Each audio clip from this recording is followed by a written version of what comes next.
What's going on, everybody? It is Jeff and Justin here. I'm Jeff. That is Justin. Hi. Not Timberlake, of course. You see him dance, though, you'd probably get him confused. He's a pretty good dancer. Your mom's seen me dance. It's the Frustrated Rockstars. We do talk and roll. It's just talking passionately about music. Sure. And we are proud to say we are at a brand new home, the Atlanta Brewing Company. Woo, it's nice. We got some fine ales. We got our Peachtree Pale Ale.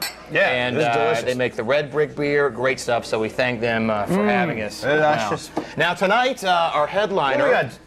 Our headliner. What we got? Okay, we're going to talk about musician liquor partnerships. Yes. It's kind of like what we're doing now with your musicians, sort of, and their sort of liquor. Sure. So we're going to talk about. We might as well have a blimp. Yeah, that seems to be a new thing with everybody doing their own line of liquor or wine. So you can do it too. Yeah.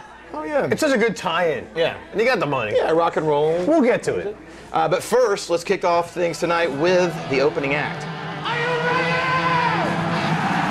In our opening act tonight, this is where we discuss some topical news stories. Topical. You've heard about U2, or actually Bono and The Edge, doing the music for U2, you say? Yes, I've heard of that new band. They're doing a musical for SpiderMan. Yeah. Okay, which on Broadway. I heard about that. Yeah, which to me, I say drop it already. All right, sign it or drop it.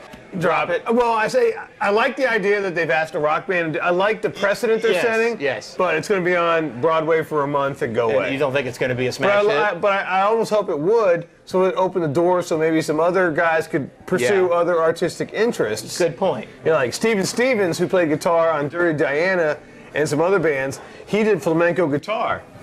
But, it wasn't Broadway. Right. But it was cool to hear him play different genres of music. Yeah. So it's kind of cool to hear your favorite bands play different kinds of music. Yeah. But it's not going to work. And get kind of mainstream like that. I mean, you don't get more mainstream than U2. Yeah. But yeah, I agree with that. I like the part about them getting Bono and The Edge, but drop it. Right. SpiderMan the Broadway, right there, you lost me. Right there, you lost me. Yeah, exactly. Yeah. So it's on right after Funny Girl. So there's our opening act. Let's move on to tonight's headliner. All right, who's headlining tonight? We got liquor and musicians. Ooh, liquor. Don't mind if I do. You've been seeing liquor. I don't even know her. You've been seeing the commercials lately for Puff Daddy's vodka. What is it? Ciroc. Ciroc Vodka. He's got Sinatra music during the ads, by the way. He's acting like Sinatra. Right. He's got the tuxedo with the tie. The morning after. Okay. So he's not beating people with champagne bottles anymore. Right. He's moved on to classic vodka. And of course, the greatest example is Sammy Hagar and Cabo Wabo. Yeah. He really started it himself because he was so passionate about it, and I think that's why it worked so well. Of course, he sold it like last year to Sky Vodka for like $80 million. Yeah, whatever. But it worked because it was something you could tell he was truly passionate about.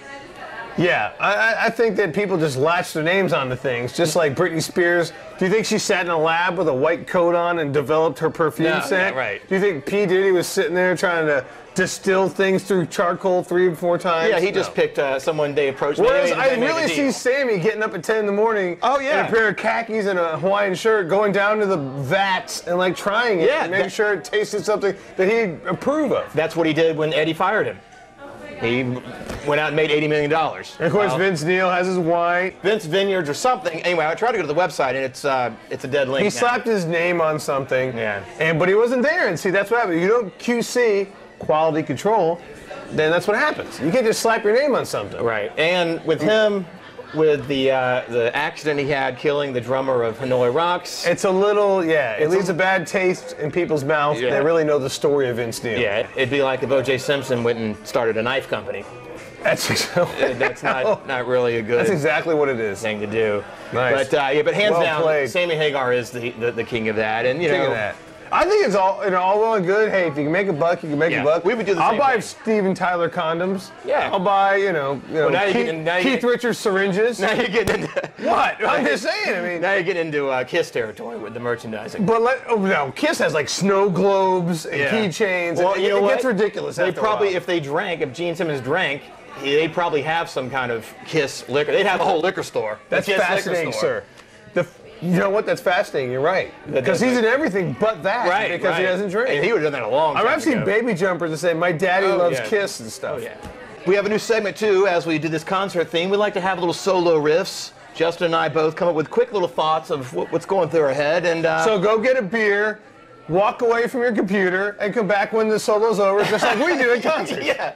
No, please don't, because we got some good stuff for you right here on the Solo Riff. My Solo Riff is all about Rolling Stone. Now, we've all been reading this magazine. I've been reading it for about 20 years, but we all know what it is. Look at this. Look at this. You got to run around the shower to get wet if you're a Rolling Stone now. It's so thin.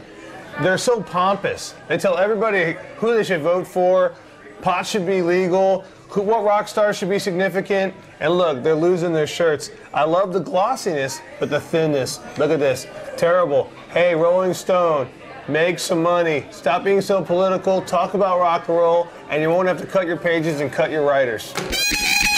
So I saw the movie Juno recently, and good movie. I dug it, written by the stripper and all. But there was one line that really stuck out. If you've seen the movie or not, it doesn't really matter, but there's a point where this character says, oh yeah, 1993, the best year in music.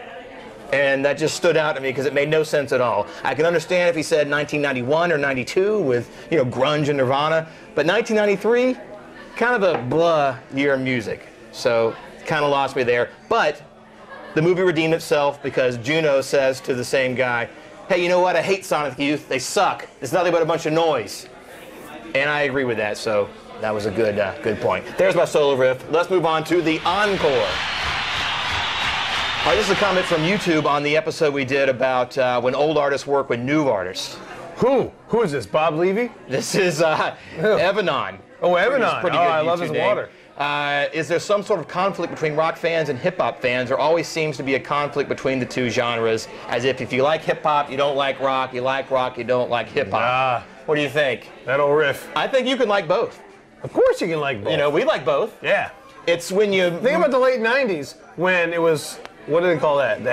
Like the Limp Bizkit and the Korn. Yeah. They call it, what do they call it? Rap hop or whatever they call it. There's a term for it.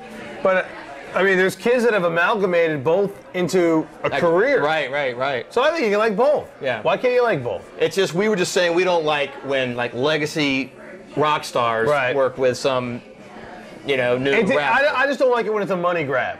Yeah. To me, it seems like a money grab. And why does Jimmy Page need money? There's no reason. If I was him, I'd be like, who's on the phone? Who? Peas? Diddy? Daddy? Diddy? Bitty? You know, I'm in a mansion somewhere. Yeah. Just leave me alone. But they want to get to the youth, you know. Why? To sell more Zeppelin records? The kids in the urban market's not going to run out and buy a Zeppelin 2. Right. So to me, it's a waste. It alienates the fans that you do have. And you're not gaining any new fans, but you're tarnishing your reputation. Yeah, that's now, what I can see where the rappers would want to do it because they're basically street, and oh my God, Jimmy Page is giving me validation, so therefore, if I do this, I gain validation. So the rapper has everything to gain, the rocker has everything to lose. Yeah. At this point. Now, one day, and maybe where rockers are like, hey, can we cover a rap song and maybe we can get somewhere? But as of now, I think it really tarnishes the reputation of the rocker. Yeah. And does, you know. Yeah, we don't like that. And you can check that out on YouTube or whatever. It's the when old artists work with new artists. And the encore tonight brought to you by Teaseria. Oh, yeah. If you want to get some great T-shirts, you make it like a pizza. You order the size, the shirt, Comes the right design, there. and they deliver to you in a pizza box as at teaseria.com. Not in 30 minutes, though. No. It won't take very much. Under 30 days. Yeah, 3 to 5 days. And use the coupon code ROCK and you get 15% off. Thank you so much for joining us once again from the Atlanta Brewing Company. Oh yeah, delicious beer, by the way. Check it out. Enjoy your music.